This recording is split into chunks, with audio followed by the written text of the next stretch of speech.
statistical mathematical fact never has been down. has broken every single record. There is no asset that has come close. It's the only thing in the industry that was not touched, that was not hacked, and it never fails doing what it promised in 2009. It's never What's failed. the best performing asset the world has ever seen? And you'll find out that it's Bitcoin. Welcome to another live space with Oliver Velez. Of course, my name is Oliver Velez. I'd like to talk to you a little bit about Bitcoin, our favorite topic here. So come on in, make yourselves comfortable.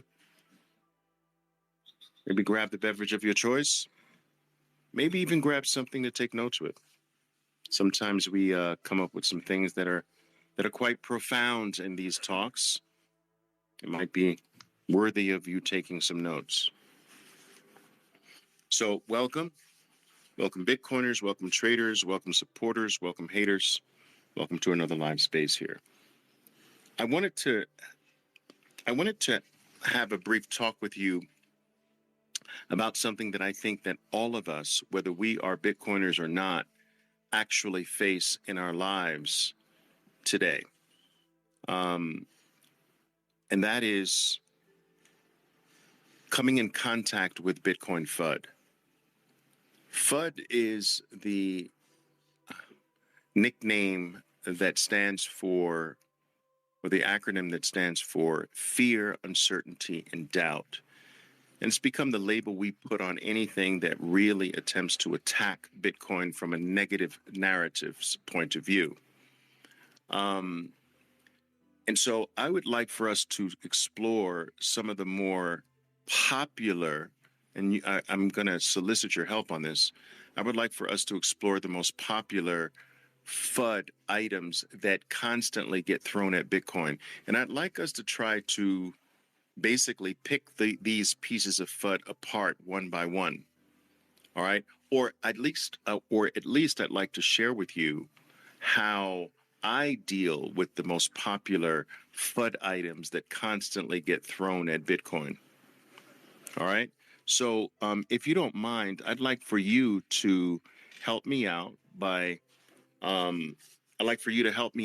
typing for me what you consider to be in the comments. Good morning to you guys. I'd like you to type for me what you consider to be the most popular or the most frequently negative narratives thrown at Bitcoin. And let's try to pick them apart one by one. So I am actually going to start this off, all right, I'm going to start this off with the first one. Someone sent me a link earlier today regarding, I'm going to get his name. I'm going to get his name very quickly here.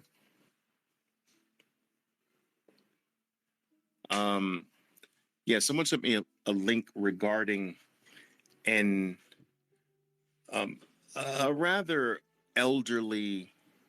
comment made by a rather elderly traditional financial expert. His name is Ed Yardeni. He was this morning interviewed by Bloomberg, and they asked Mr. Yardeni about his views on Bitcoin. And he was honest and basically said that I'm from the old schools. I think that Bitcoin is digital tulips, which is silly. But he was honest in saying that, listen, I'm old school. I need earnings. I need something to hang my hat on for the most part. Bitcoin doesn't have earnings. And so as a result of that, I just see it as digital tulips. Now, this comment about Bitcoin and even gold for that matter, in the old days, but Bitcoin having no earnings, meaning it insinuates that Bitcoin doesn't have a value because it is not a company that generates something like earnings. And I hear this very frequently, and I want to share with you how I typically deal with it. This is totally addressing Bitcoin incorrectly, because Bitcoin at its core is the best money that the human race has ever had access to. It's the soundest money. It's one of the scarcest forms of money. It's one of the hardest forms of money, which means that it's hard to produce more of it. And this money also happens to be the best performing asset the world has ever seen. Now, why is it important to understand that Bitcoin is the best money humans have ever come in contact with? Because money doesn't have earnings, you frickin' bozo. Bitcoin is money, the best money. Money doesn't have earnings. It's not a company, it's money. It's not an organization, it's money. It's not an institution, it's money. Do you understand? Money doesn't have earnings. Money is the earnings. Bitcoin is the profits. Bitcoin is the earnings. You, for the best money in the world, you should be doing everything in your life to take profits in Bitcoin. Bitcoin is the profit. Bitcoin is the earnings. It doesn't have earnings. It is the earnings. So you should wake up every single day of your life and give your time, your effort to your organization, your corporation, your job, your business, whatever, to earn Bitcoin. You trade financial markets, you should be trading not for more dollars that goes down in purchasing power every second you hold them. You should be trading for more Bitcoin. You should be working for more Bitcoin. You should be delivering value to someone else or the world at large to earn more Bitcoin, to get more of the best, to get more of the best money the world has ever come in contact with. Do you understand? And so this idea that, this is crazy, this idea that, oh, Bitcoin doesn't have earnings, it's just silly. It is the earnings. Bitcoin is the profit. Bitcoin doesn't have profits because it is the profits. It is the profit, bozo. All right, so that FUD completely destroyed. Let's take another one. Which one do you have?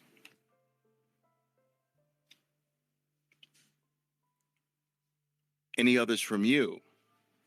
I've got another one to tackle if you don't have any. So just let me know here. Let me just check to see what you've got here.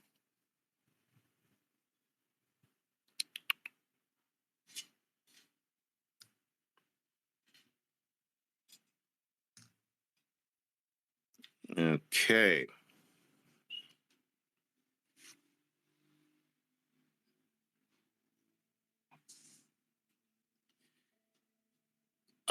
Strutta Swag says, I just spoke to my neighbor friend today. I told him start buying Bitcoin. He said he heard it was gonna flop. I told him he was he was bugging out. By the end of the conversation, I got him interested. Bitcoin is not a flop. Yeah, that's not a common theme today. I think that what he meant by Bitcoin is going to be a flop is that Bitcoin is going to zero. This is something that we hear less and less of. This was more common in the earlier days, but I can't remember the name of the law.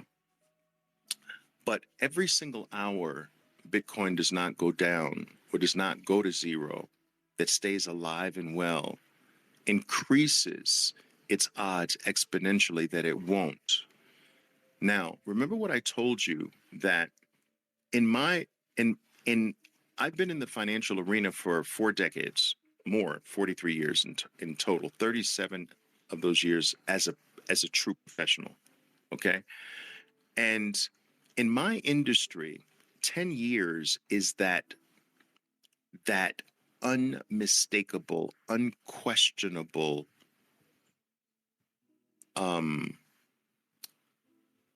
mark, if you will. That's the standard to go by. A 10-year record. A 10-year record can't be questioned. A 10-year record can't be doubted in my industry, in the traditional financial industry. You can't fake 10 years. This is what my industry understands, that you can fake or get lucky with a 2-year period. Some can even get lucky every now and then with a 5-year period, although that's not very easy either. But 10 years, you cannot fake. 10 years, you cannot luck in. If you've done something consistently for a decade, then it is real.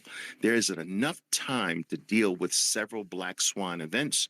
There's enough time to deal with a variety of life's curveballs and unanticipated things that happen. And if you've survived what can be thrown at you over a 10-year period and maintain your consistency, maintain your success, maintain your high standard over an entire decade, that is the gold. That's what they used to call the gold standard. So we will always know that if you really want to know who the best money managers are, look at their 10-year record. If you really want to know what the best mutual funds out there, true talent behind the mutual fund, the management team, then check their 10-year record, not their 2-year record, not their 3-year record, not even their 5-year record, but their 10-year record. If you wanted to know who the best hedge funds were, you check their 10-year record. And if they didn't have one, you wait for them to have a 10-year record. Well, Bitcoin has 15 freaking years in your face of being the biggest success the world has ever known. It's the fastest adopted technology the world has ever witnessed. It's the best performing asset the world has ever known. It has the #1 record in every conceivable category you can come up with. It, out of all assets that have ever existed, asset classes that have ever existed, it has the best daily gain ever in the history of the world. It has the best weekly gain ever in the history of the world of any other financial class.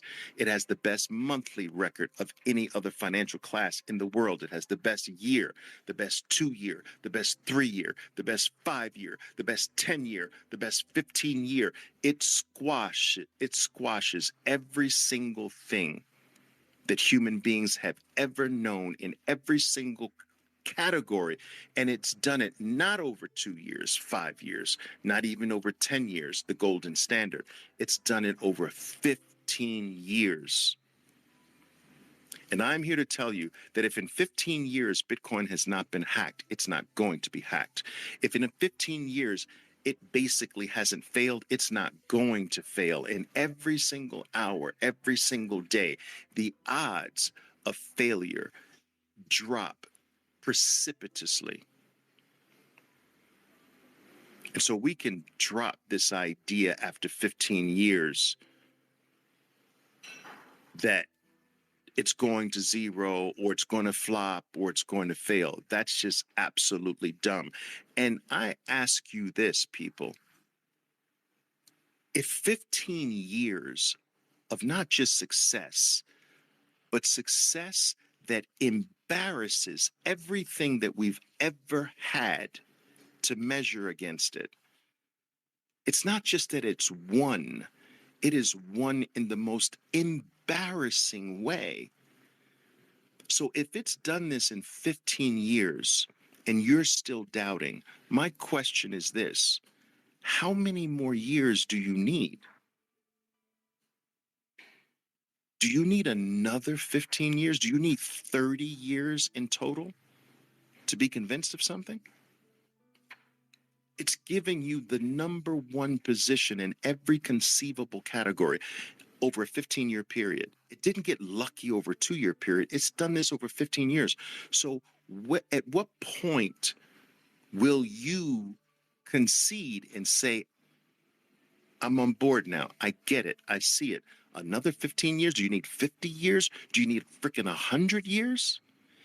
And if you're still a doubter and after 15 years, and you don't have a threshold at which you will become a believer, then you're just a hater. That's very different from being a non-believer. A non-believer is one who believes they need to see more. A hater is, I don't care what I see. I'm just not on board with this because I hate it. That's very different. One comes from a place of ignorance, all right? The other comes from a place of just, in this case, just basically not investigating enough. There is nothing to doubt about Bitcoin after 15 years and being number one in every conceivable category you can possibly conceive, can come up with. There's nothing to doubt, zero. So any doubt really stems from just not looking, even in a cursory way, just not looking. All right, what else here? The FUD narrative, no use case. Calvin is saying that's a FUD narrative you use. Bitcoin has no use case. This is truly silly. It's like saying money doesn't have a use case. How can money not have a use case? It's the best money the world has ever known. It's the best performing asset the world has ever known. It's the hardest on April 21st, Bitcoin becomes harder than gold. Basically, its stock to flow shoots past gold and real estate at the same time, becoming the hardest asset on planet Earth. So what hard means is that it's difficult to create more of it. All right, so gold has an inflation rate of approximately 1.5% to 2% every single year. All right, and this will go on for eternity. So gold is not scarce by any stretch of the imagination. It's just hard to get to it, but it's there in infinite amounts. We haven't even begun to search for gold at the bottom of the oceans or in mountains, in meteorites that can be reached by vehicles today. I mean, it's infinite in the universe. It's just hard to get at, okay? And it's expensive to get at. So if gold were to go from $2,000 an ounce to $4,000, trust me, there are mines that have a ton of gold in them today that if the price went higher, those mines would be reopened because it's not profitable at 2,000 to mine them. The gold is there, but you lose money by mining it. But if it goes to 4,000, now you don't lose money by mining it. All of these mines would reopen. All of this mining machinery would get the dust blown off of it, and you would start to see that 1.5% inflation rate of new gold coming from a below ground to above ground go to something like 6%. And there's a saying in the commodity business that the solution to higher prices for a commodity is higher prices. So higher prices make it more profitable to go to work at producing the commodity. Producing the commodity more at the higher prices creates more supply. More supply starts to quell the price all the way back down. But this is something that you can't do with Bitcoin. You can't, no matter how high the price goes, and no matter how many additional miners join the network to mine, to compete for the block reward, you can't produce more, making it the hardest money the world has ever seen. But let me talk very briefly about this utility FUD, the idea that Bitcoin doesn't have a utility. Utility is something that I think that I've come to realize that the vast majority of people don't understand where it fits in valuing utility with a commodity in particular. You see, listen to me carefully, and this is something that I actually suggest that you take notes on. Utility in a commodity, the higher the utility, the lower the value of the commodity. I'm going to repeat that. The higher the utility of something, the lower the price of something. Think about it. The higher the utility of something, the lower the price of something. Now, I know this is not entirely fair, but it will drive the point home. Gold is used in a utilitarian way. Gold is used less than silver. Silver is used like 1,000 times more than gold, but gold is above $2,000 an ounce. Silver is at $26 an ounce. 2026. But silver's has more utility than gold. Lower unit price. Copper is actually far more used than silver. It's one of the most used items on planet Earth, copper. Yet copper is at $5 per unit, and silver's at 26. So gold is at 2,000 plus. It's used less than silver. Silver's at 26. It's used less than copper. Copper is at 5. It's used, and then you go all the way to water. Water is used more than copper. And what's a bottle of water today? $1? And air is used more than water. How much does air cost? $0. So the higher the utility of something, the lower its unit price. Bitcoin is used less than gold, and it is at 67,000. Gold is used less than silver. It is at 2,000 plus. Silver is used less than copper. It's at $4. Copper is used less than water. It's at $1. Water is used less than air. It's free. You don't want high utility with your valuable money. Do you understand? This is an error. What's the utility of a vault? It's a freaking empty space that does nothing but sit there, right? A secure vault just is an empty space that you put something in and it doesn't do a damn thing. The space just sits there. But what is its value? It protects it forever. That's what Bitcoin does. It protects your life forever. It protects your future forever. It allows, whatever you place in the protection of Bitcoin, no other human being, no other man can touch, take, confiscate, debase, ruin, or steal from you. That's its utility. Its utility is that it is guaranteed mathematically to become scarcer and therefore more valuable every 4 years of its life forever, all the way to 2140.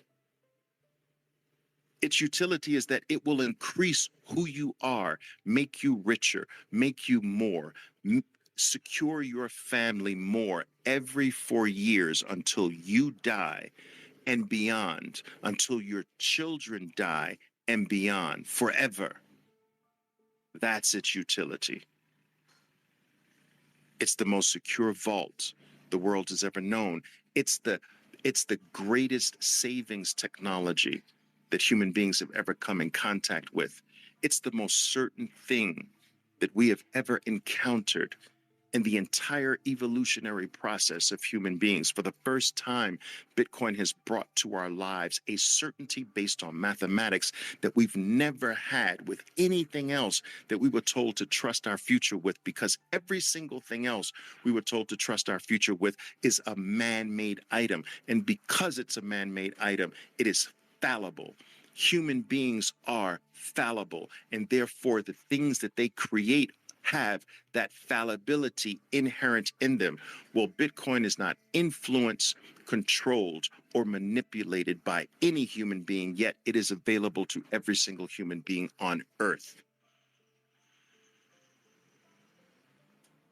For the first time, it has brought the ultimate utility and the ultimate height of certainty. Hallelujah. All right, guys. What else are we talking about here, guys? What else are we talking about? What other FUD? Let's kill some other FUD here.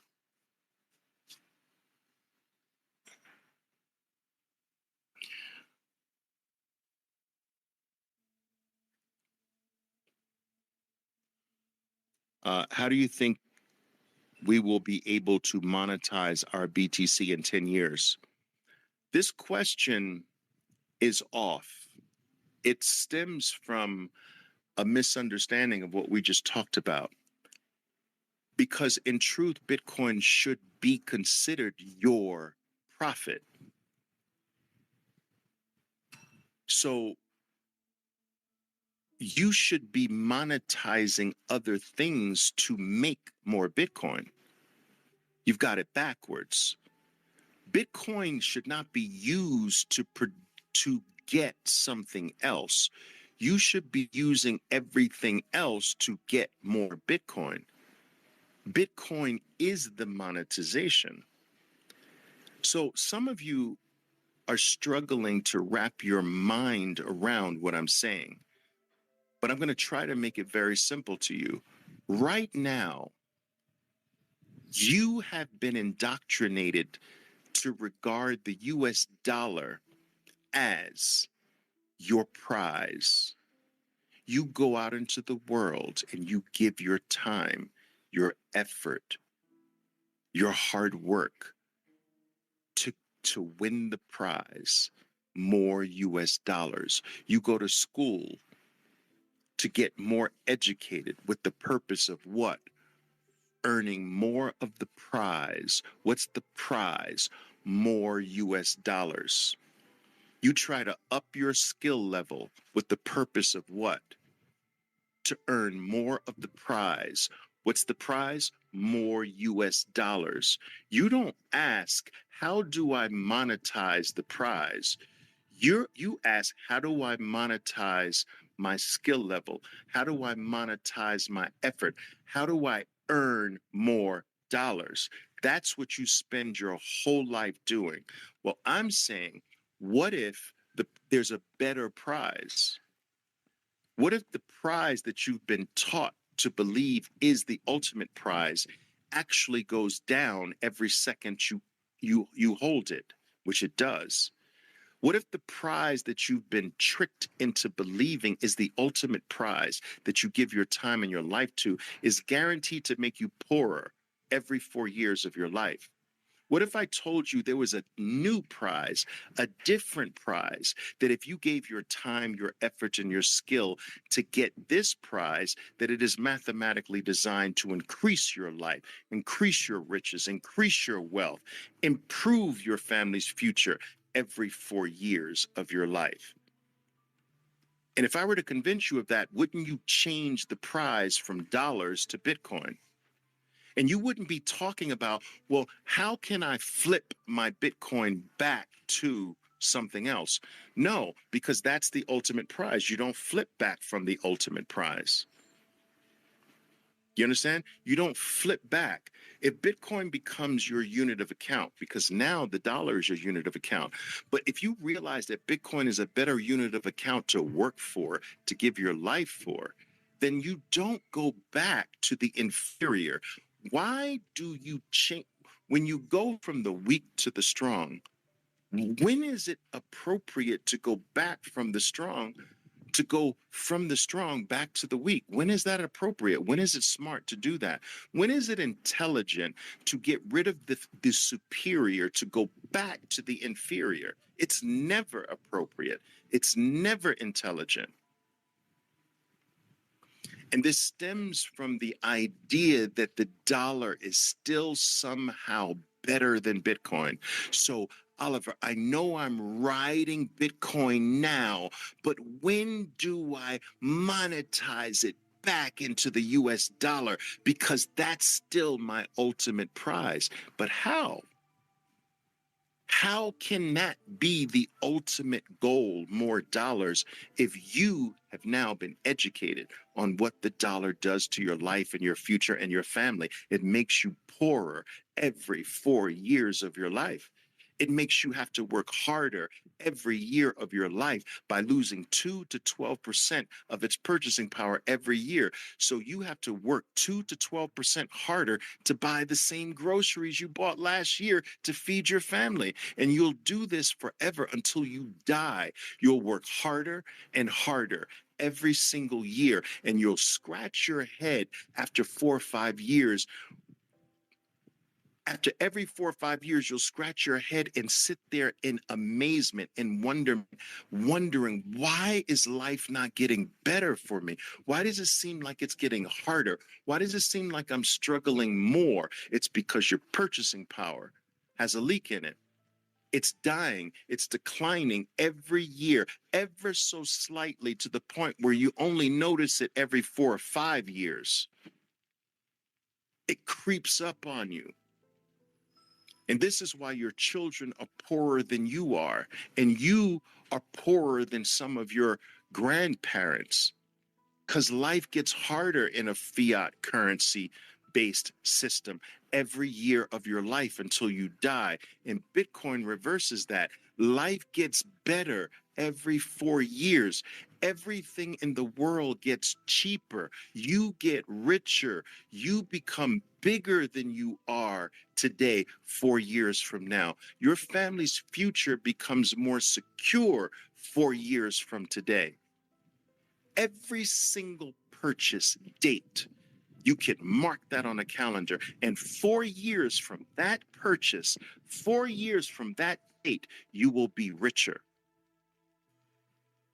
This is baked into the code. Do you understand? This is mathematically secure.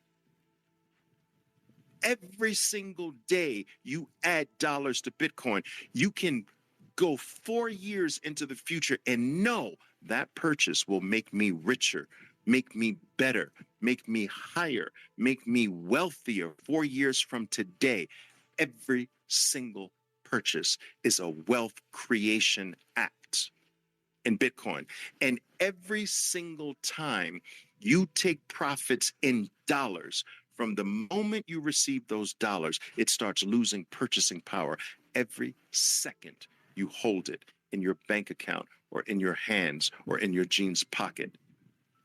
The trick is that the number on the unit never changes, but the purchasing power does. So $100 bill that they painted on the $100 bill, the artist painted the $100 on the coupon. That number 100 doesn't change, but the value is rapidly declining. 99, now 98. Now 97, now 96, now 95, but the number on the bill stays the same, and that's how you get tricked to think that that your money is equal. Your money is the same, but it's never the same. It's always less. Every time you wake up in the morning, all the dollars you have lower value than before you went to sleep. Every moment of your life is melting away if you're saving your life in dollars. If your goal is more dollars, you are really not approaching life intelligently anymore. It's time to wake up. The goal can't be what makes you poorer anymore. The trick is out of the bag now. You should understand the trick that has been played on us now. That we can no longer fall for this trick anymore, people. The goal is not what makes us poorer every 4 years now. The goal needs to be what makes us freer and wealthier and better off every 4 years from now. We've got to change the unit of account. We've got to change our mindset to understand my ultimate stop is Bitcoin. It is not using Bitcoin to make my ultimate stop the dollar, which makes me poorer every 4 years of my life. Wake up. It's time to wake up now.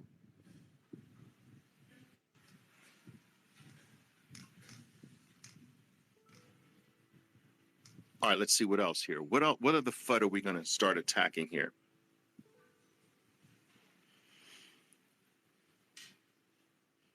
That's right, Diego says Bitcoin is the final destination. That's the way you got to see it, guys. It might take time for you to get there, but you got to see it that way.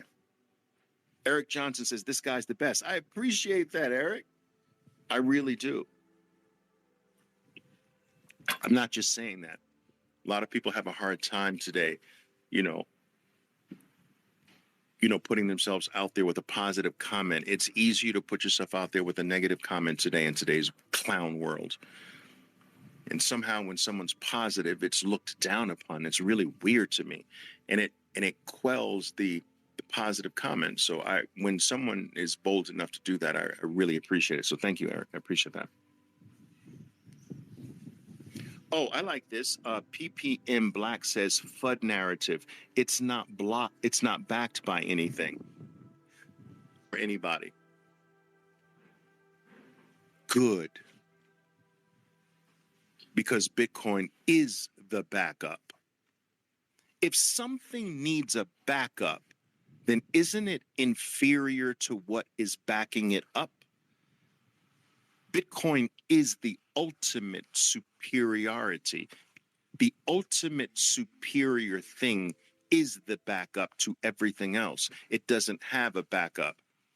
So I know I have some women in the group here, and of course I have men in the group, but I have to speak from a male-centric point of view here, and I apologize about that. If that offends someone, I'm sorry, but I'm still going to do it. If I were to go to you as a man, and I'm speaking to the men here, the men with families that are listening to me speak right now, if I were to go to you and say, who is your backup? Who's the backup to your family? Now, if you're a real man, you'd say, what do you mean, Oliver? What do you mean, who's the backup to my family? And I would say, well, is the backup to your family your mother-in-law?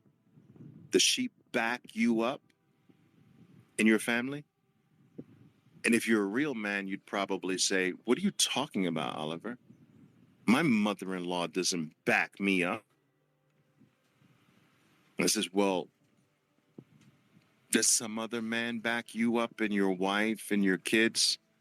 You got somebody to fall back on, another man to fall back on? And if you're a real man, you start to get angry with me, right? Oliver, I am the backup. I am the final say. I am where the buck stops in my family. I don't need a backup. That's what you'd say if you're a real man. Well, Bitcoin is a real money. A real money doesn't need another man to back it up.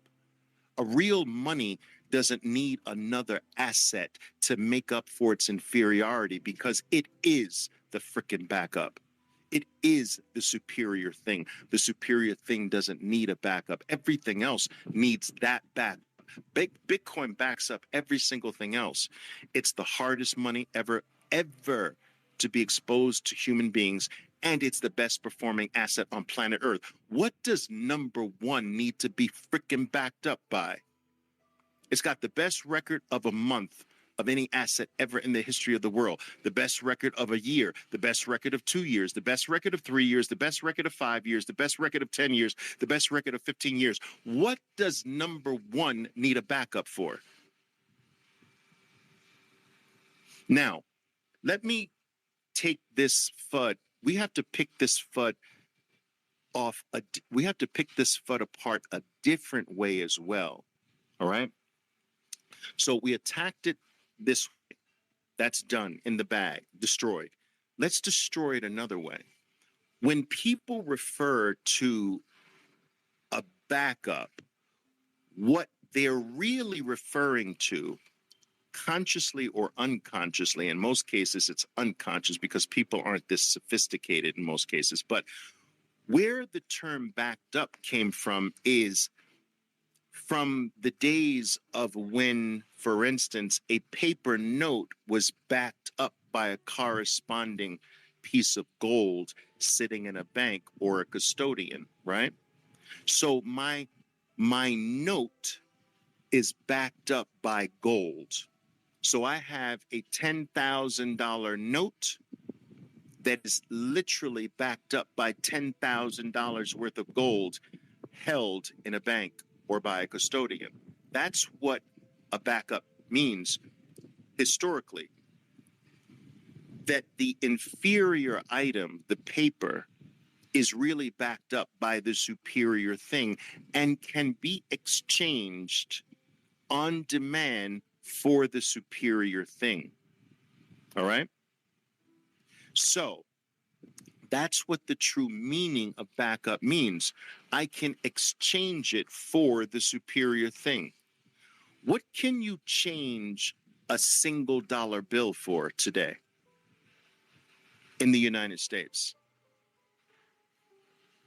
Is it backed up by something? No. No fiat currency is backed up by anything today. It is backed up by coercion. When something doesn't really have when something is not chosen, but you demand that it be used, it is used by coercion. So the dollar is no longer, you can't exchange a dollar for an equivalent amount of gold anymore. So it is not backed up by anything except imprisonment, jail, guns, violence. Do you understand? And so Bitcoin is peace. It doesn't need to be backed up by anything because it is the superior thing. It has the number one spot in every conceivable category you can think of. The superior thing doesn't need a freaking backup. Now, some people might say that Bitcoin is backed up by all the computing power on planet Earth. It's backed up by cryptography, making it the most secure vault, the most secure network. Some people might say that it's backed up by, tens of thousands, if not hundreds of thousands of miners. It's backed up by, enormous amounts of energy. Those are not perfect responses, but they do have some form of legitimacy. All right. But the real thing is that if anything needs to be backed up, it means that it is inferior and needs to be backed up by something superior. And Bitcoin is the superior thing and therefore needs no backup. FUD destroyed, done. And if someone doubts whether it's superior, then tell them to find something that is more superior, because Bitcoin has the number one spot in every conceivable category you can think of. So that's a losing battle right there. All right, let's see here. Jack says it's a Ponzi scheme. That's something that I do hear a lot about. So the FUD that Bitcoin is a Ponzi scheme is silly because that FUD is predicated on a fundamental misunderstanding of what the definition of a Ponzi scheme or what an actual Ponzi scheme is. You see, a Ponzi scheme requires that I take money from you to pay off an earlier investor. All right? And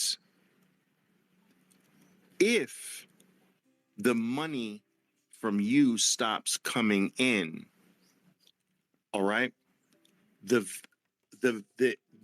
value, The value that you have, that you receive, is actually coming from another person.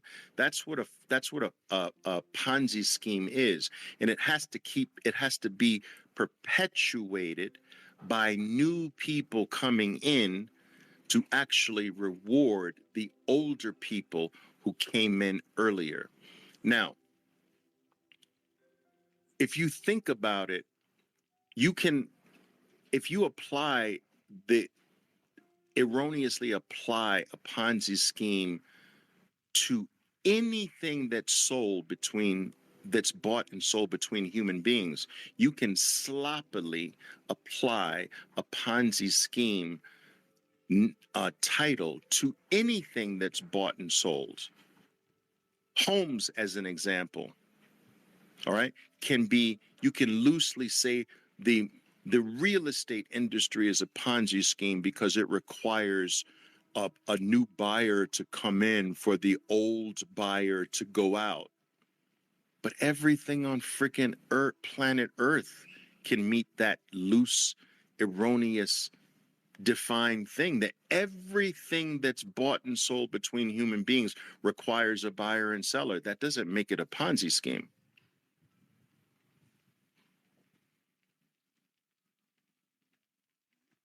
So I would encourage anyone who has said that, or anyone that you hear say that, the first thing you should do is make them look up the definition of a Ponzi scheme and see if that fits Bitcoin. All right. Has Satoshi Nakamoto benefited one iota, one penny, one Satoshi? No. That destroys the Ponzi scheme narrative right there. So looking up the definition of what a true Ponzi scheme is the first key to killing that silly narrative. And maybe we can do it here.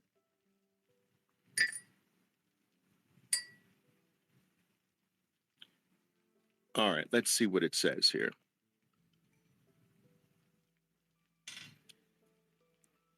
What makes a Ponzi scheme? A Ponzi scheme is an investment fraud that pays existing investors with funds collected from new investors. All right. So Satoshi Nakamoto was never paid by new investors coming in. Ponzi scheme organizers often promise to invest your money and generate high returns with little or no risk. Bitcoin doesn't promise you anything. There's no marketing campaign. There's no office. There's no CEO. There's no marketer. There's no individual pumping Bitcoin. Yes, we talk about it, but there's no one in charge. To have a Ponzi scheme, you must be in charge of the Ponzi. And you must market promises based on that Ponzi to get other people to invest.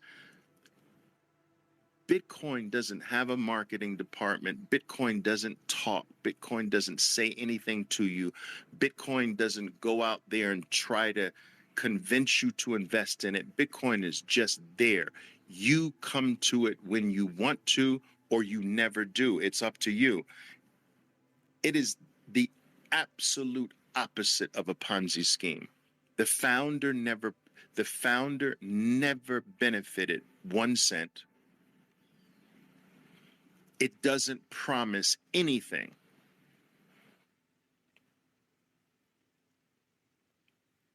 No high returns. And usually these Ponzi schemes are there are these overblown high return expectations with zero risk. That is not what Bitcoin does. Bitcoin is the furthest thing from a Ponzi scheme. That's silly. All right, what else do we got here?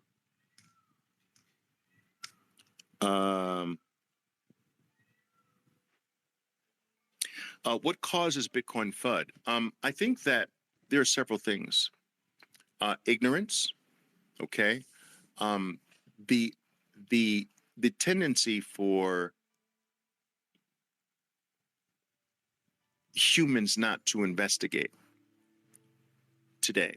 We have been really conditioned by such an overwhelming amount of information in the internet era that we're content to no longer investigate, to do deep dives, to look into things, because the information is so overwhelming.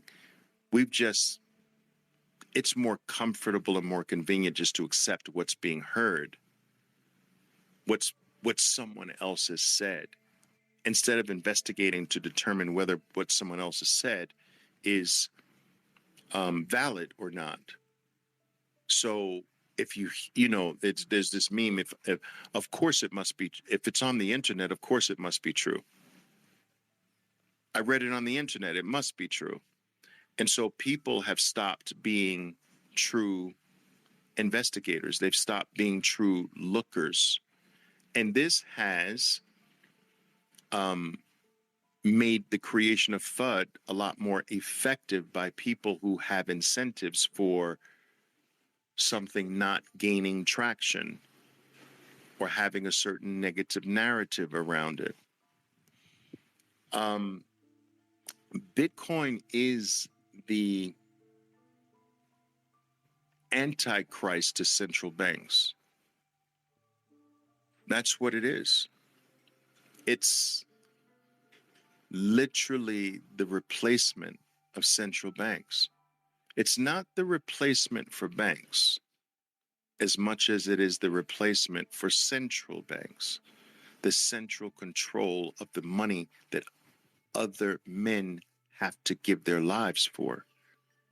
And Bitcoin's come to say that's wrong. Why should one man control a money that another man must go out and bust his ass for? Who are you to be the one to control it? And why do I have to work for your money? Why? Why do I have to work for the money that another man controls? Why should any human being have to do that? A money that another man can change the price of, can make go up, can make go down, can alter the supply at will and at whim, can inflate the supply, can debase me at will. Why should I work my whole life for a money that other people don't have to work for because they control it? Why can't everybody be on fair footing and have to work for a money that is in the hands of no human being? Now we're all equal. That's what Bitcoin delivers. It delivers equality in that regard to every human being on earth.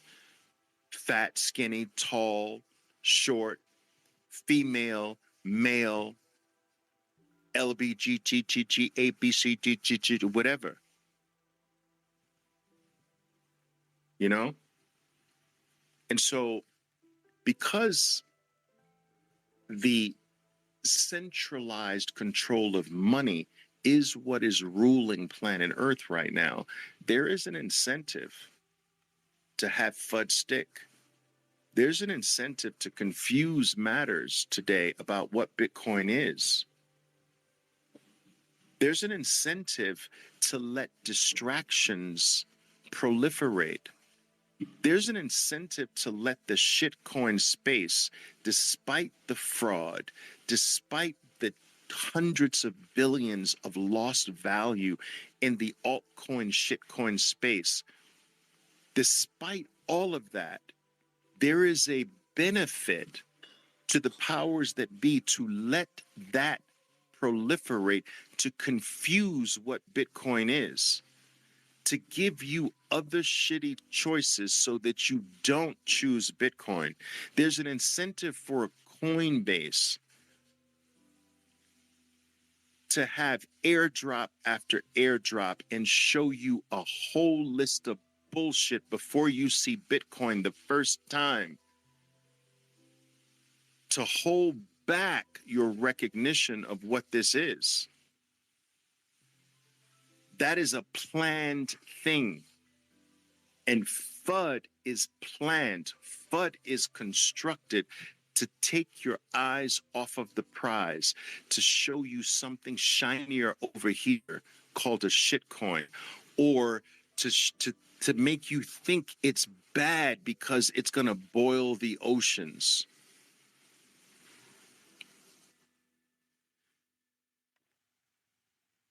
You know, and so because it in many respects, despite the fact that, people like Larry Fink can't really go there and say what they know, Michael Saylor really can't go where I believe he would love to go, but knows as a public figure, he can't go all the way there to say that Bitcoin is protection against a failing system, that Bitcoin is the replacement of central banks all over the world. Like, they can't go all the way there, but I'm willing to bet my bottom dollar they know that. It's not smart for them to say it, but they know it. I'm a nobody, so I can say it. But if something, oh, Diego, that's a good one. This is a good piece of FUD here. What if something better comes along? All right. That's another concern, a piece of FUD. What if something else? What if something better comes along? Here's what many people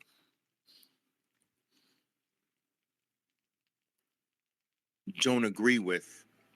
They either don't see it, and if they do, they don't understand it. And if they do understand it, especially for me, they don't agree with it. But let me take this in a certain direction here. What if something better comes along?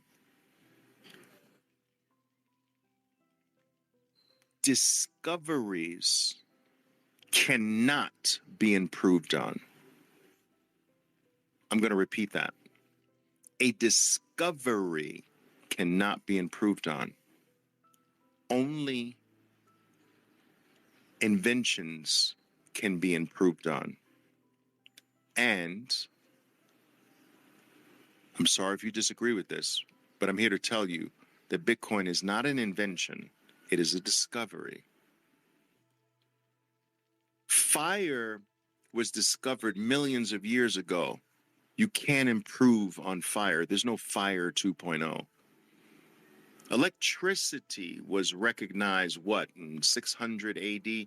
You can't improve on electricity. There's no second version of electricity that somehow is better than the first version of electricity. It's a discovery. You can't improve on the, you can't improve on a discovery. There can't be a better one. Do you understand? But there can be a better invention. Now, why do I say that Bitcoin is a discovery? Because Bitcoin is digital scarcity. And scarcity can't be created by a human being. It only can be found. It only can be discovered. And it's very subtle, and it's sometimes difficult for me to get people to see this. But I want you to understand that the digital world has always existed since the beginning of time. It is not a creation. The digital world is not a creation. It was discovered. The same way that the atomic world, which for millions of years no human beings understood that there was an entire world that can't be seen by the naked eye, the atomic world, where there's millions of these atoms swimming around in life that we can't see. And for millions of years, we never thought that world, we never knew that another world, an atomic world existed, until human beings reached a point where they put together a contraption called a microscope, a piece of aluminum, some rubber, a glass, and all of a sudden, oh my God, look at this world that exists here. These millions of these things moving around. What are they? Atoms. And atoms existed since the beginning of time, but we managed to put something together called the microscope to discover a brand new world that always existed, the atomic world, and then the subatomic world. You understand? So I want you to take that analogy of humans getting to a place where they put together a contraption that found atoms that always existed. The Bitcoin network is the digital contraption. That is the microscope that found that, wait a minute, scarcity does exist in the digital world. He took pieces of things, he took things that existed before. Aluminum existed before the microscope. Rubber existed before the microscope came into existence. Glass existed before the microscope. The person who created the microscope took things that existed already, put them together in a unique way, and voila, there's atoms. Satoshi took cryptography, which existed decades before him. You know, he took hash and SHA-256, and he took these contraptions that already existed, put them together in a unique way, and voila, oh my God, there is scarcity here too. You see, the internet introduced us to the digital world in all of its glory, but we never thought that scarcity ever existed in the world that the internet introduced us to. Because in the digital world, prior to Bitcoin, everything could just be copied. If I sent you an email, I always retained a copy of the email, and you could send that email to a million other people. There's no scarcity in that. If I send a photo to you, I still retain a copy of the photo. You can send that photo to millions of other people. There's no scarcity in that. We always believed that in the digital world, which the internet introduced us to, scarcity just was an impossibility. It was not there until Bitcoin showed us, no, it is here. Satoshi Nakamoto took SHA-256. He took cryptography. He took hash power. He took all of these things, put it together, created the modern day microscope of the day, and voila, discovered, oh my God, scarcity does exist in the digital world. It's called Bitcoin. And you can't improve on a scarcity. You can't improve on a discovery, only an invention. Bitcoin's not an invention. Satoshi found, he discovered digital scarcity. Scarcity is not a man-made thing. Otherwise, it's not scarce. Because if a man can create scarcity, then he can uncreate it. And that doesn't even make sense. Scarcity is found. It is not created. And so there can never be a fire, an improved version of fire, because it's a discovery. You can't have an improved version of atoms. You can't have an improved version of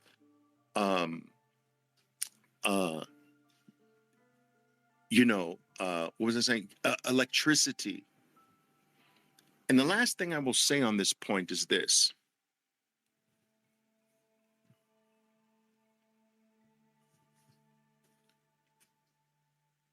The idea that you can have more than one fire is false.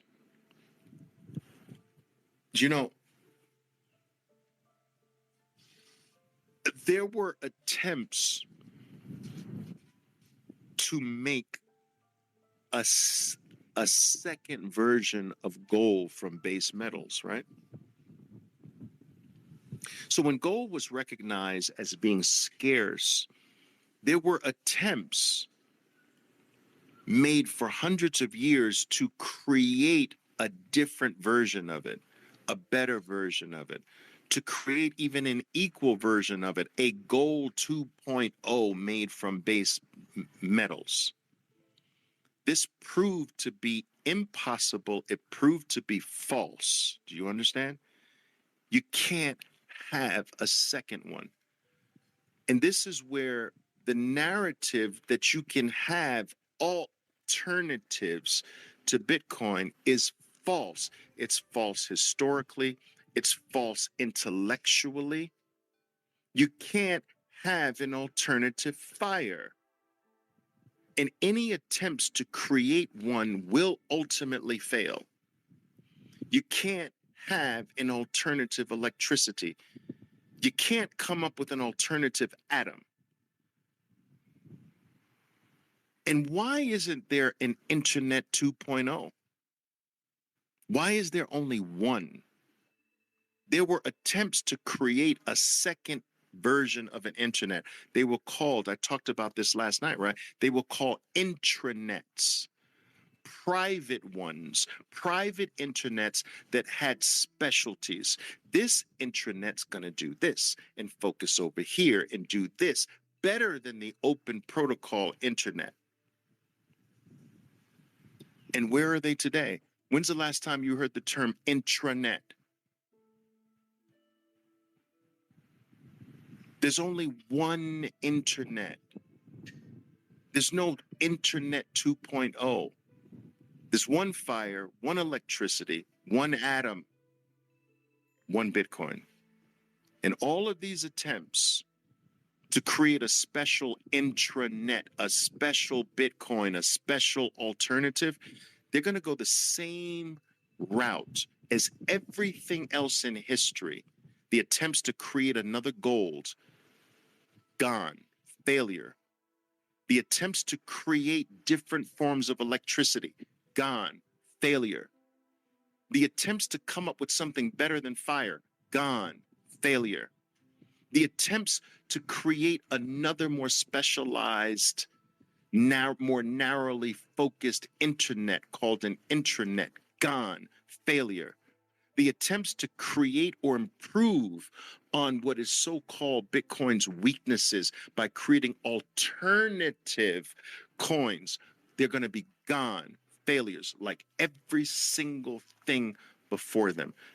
I'm trying to pound the table. Stop wasting your time. Yeah, Calvin's come up with another one. It's not physical. I can't touch it or feel it.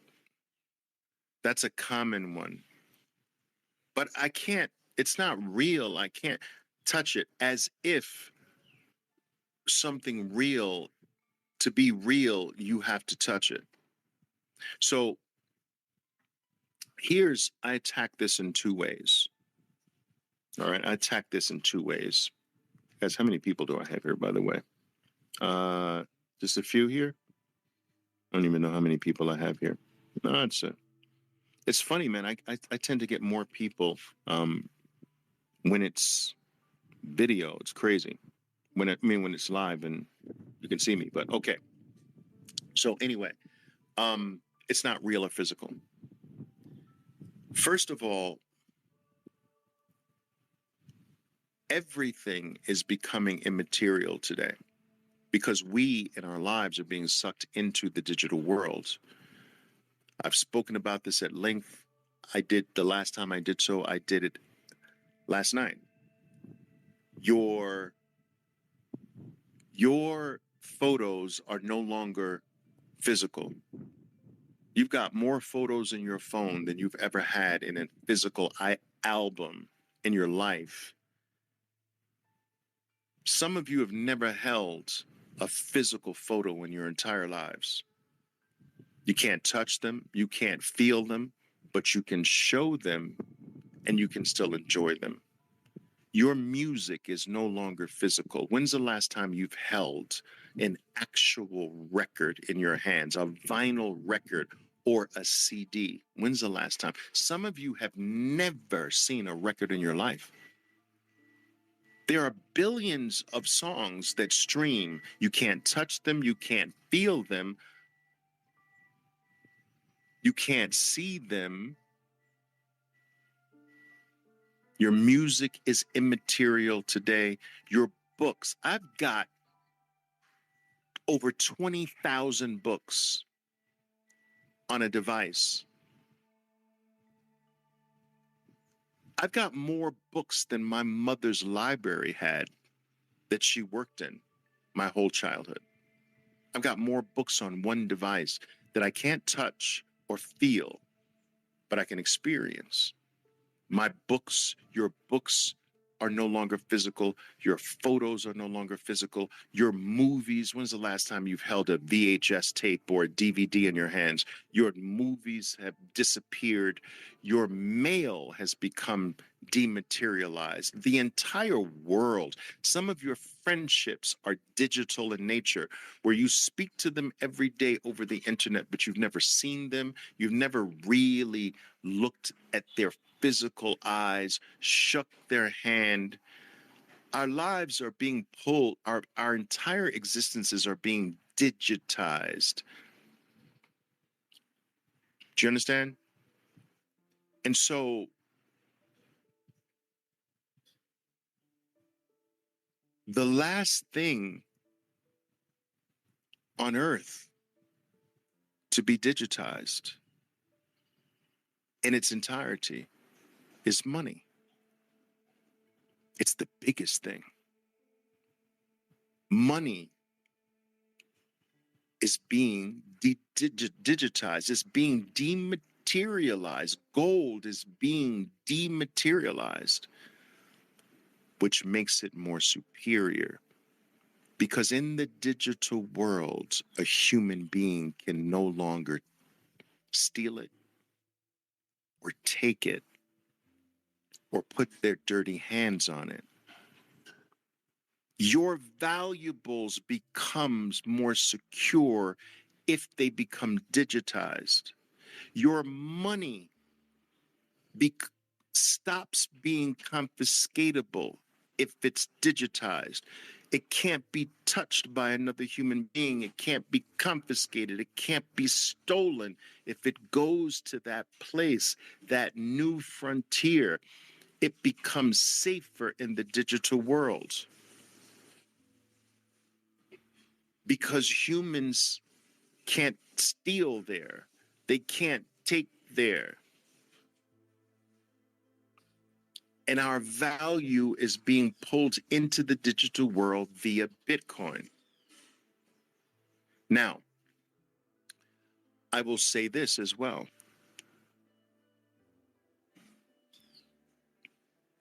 Aren't some of the most valuable things in your existence immaterial, non-physical? The things you cherish the most in life, they can't be touched, seen, felt in any way that is physical. Love, show it to me. Put it in my hand. I want to touch it with my fingertips. You can't. Love is immaterial. But it is the supreme thing that all human beings are truly after. Immaterial. Justice, immaterial. Peace, decency, honesty, fairness. All of these things are the aspirations, are our highest aspirations as human beings. Yet you can't point to them. You can't show me them. You can't place any one of them in my hands. You can't give me a location on a Google's map of where they are. They're immaterial and therefore the highest things of value in our lives because they're freaking immaterial. That which is immaterial is inferior. And this is why gold is inferior to Bitcoin. Because it's physical, it is inferior to its digital counterpart. Gold is violence. Bitcoin is peace. I'm going to repeat that 2 more times. Gold, because it's physical, is violence. Bitcoin, because it's digital, is peace. 1 more time. It's that important. Gold is violence because it's physical.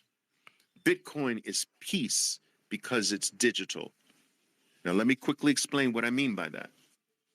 All right? Smoke on this. All the wars throughout modern history and not so modern history have been with the sole purpose of ravaging the wealth of other countries in the form of gold. Gold promotes violence because it can be stolen, because it can be confiscated. Gold invites fraud because it can be taken from another human being.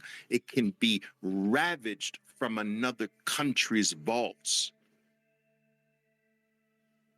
Every war was about taking another country's gold reserves.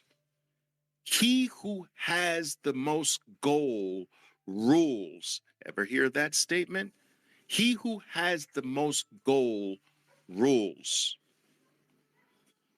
And if a country started amassing a certain amount of gold, they would then become the targets of everybody else.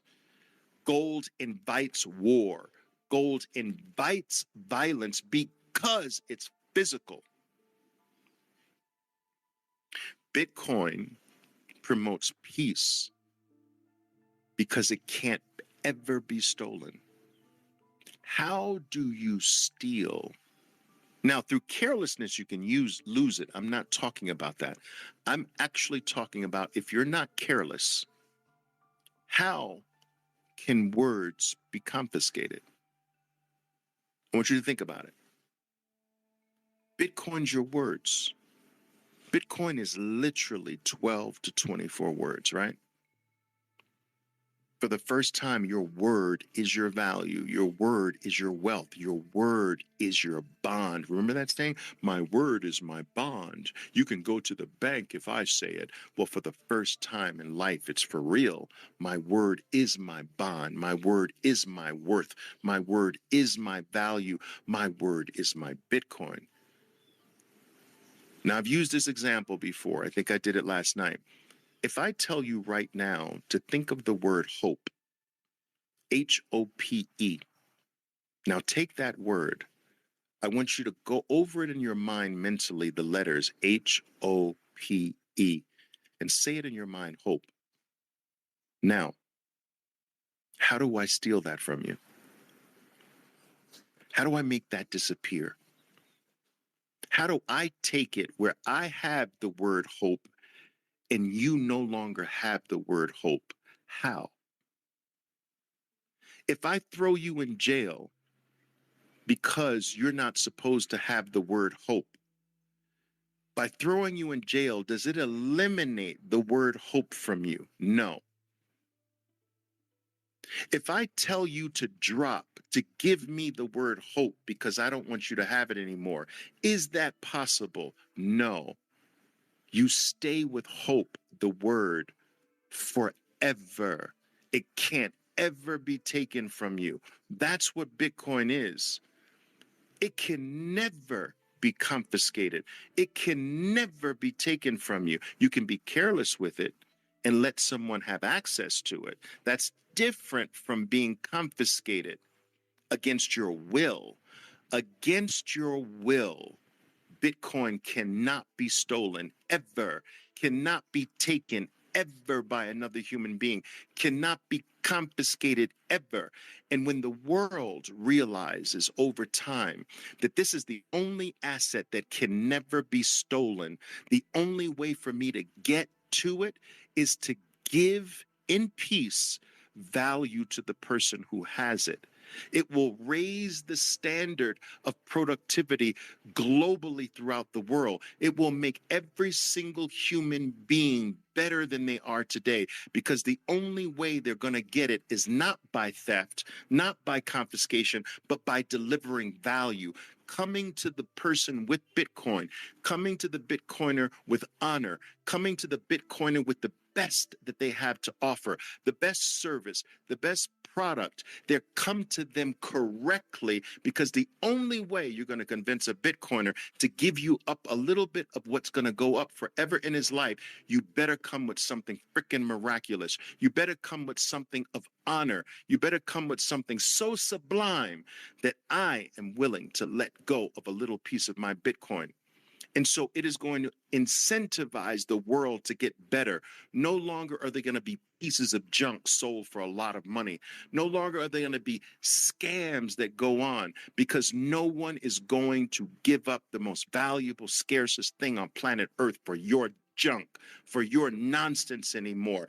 And you'll never be able to steal it. So the only way you're going to get it from me is you're going to have to work for me, and you're going to have to work really hard for me. You're going to have to be so special for me to give up a little piece of my Bitcoin. This is what Bitcoin does for the world. It promotes peace, not violence, and it raises the level of every single human being on Earth. It raises the level of productivity across the globe. Bitcoin is our escape from frickin' clown world. It is our future. It is our hope for a better existence amongst human beings. Think about that for a second. If every human being realizes that the most valuable thing in the world can't ever be stolen, then thieves go away, theft disappears, dishonest activity goes by the wayside, fraud becomes a thing of the past. You can't steal it. The only way is to work for it. OMG. Wow.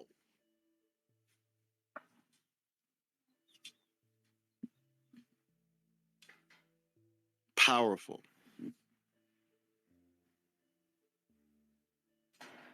Powerful.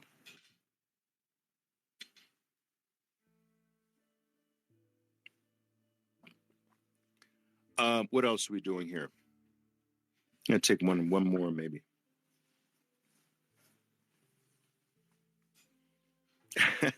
That's right. Calvin says, I'm digital. Most of you have never met me before. I'm digital for you. That's right.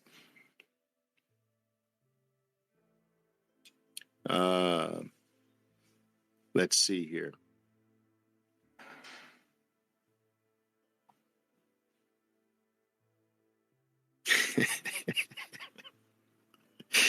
I see some funny comments, man. I can't say live though. That's it.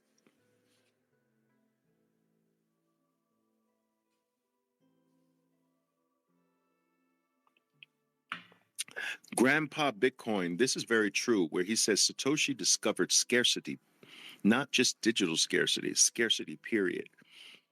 The only true scarce things in the universe are human time and Bitcoin. So very well spoken, Grandpa Bitcoin. So very well spoken. I don't know why you call yourself a grandpa.